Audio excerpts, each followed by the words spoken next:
Good morning. This is Pastor Frank. Hey, it's starting today. We're going to start a devotional reading from the book called The 1 Minute Bible by Lawrence Kimbrough. It's just a devotional that I like to share with you. And at any time, if you decide that you'd like to be taken off the list to receive the emails, just drop me a line and tell me you don't want me to send it any longer, and that'll be fine. But anyway, Lawrence Kimbrough, in his devotional on 1 Minute Bible for Starters, he makes a comment: it's time to make a change.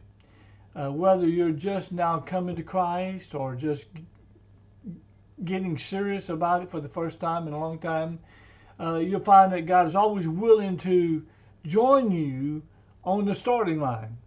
But He's never content with letting you remain in the way that you are or the way you've been. Want to see some changes in your life? Then you come to the right place. And the first devotional is Why Me, Why Now? How God draws you to Himself. And He draws the scriptures from John chapter 6 and in Jeremiah 31. It says, you may have felt like you were the one doing all the chasing, but God's been after you a long time. It says, then Jesus declared, I am the bread of life. He who comes to me will never go hungry, and he who believes in me will never be thirsty. All that the Father gives me will come to me, and whoever comes to me, I will never drive away. For I have come down from heaven not to do my will, but do the will of Him who sent me. And this is the will of Him who sent me, that I should lose none of all that He has given me, but raise Him up at the last day. For my Father's will is that everyone who comes or looks to the Son and believes in Him shall have eternal life, and I will raise him up at the last day. No one can come to me unless the Father who sent me draws him, and I will raise him up at the last day. For Jesus had known from the beginning which of them did not believe and who would betray him. He went on to say, this is why I told you that no one can come to me unless the Father has enabled him. I have loved you with an everlasting love. I have drawn you with loving kindness. Calling your conversion experience a decision for Christ doesn't begin to convey the truth of the matter.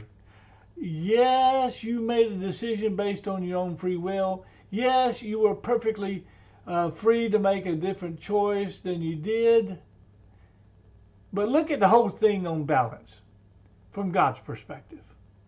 And suddenly your decision to follow Jesus looks a lot less like a bold move on your part and a lot more like a stunning victory on His part. So He fashioned everything there is about you in His own mind.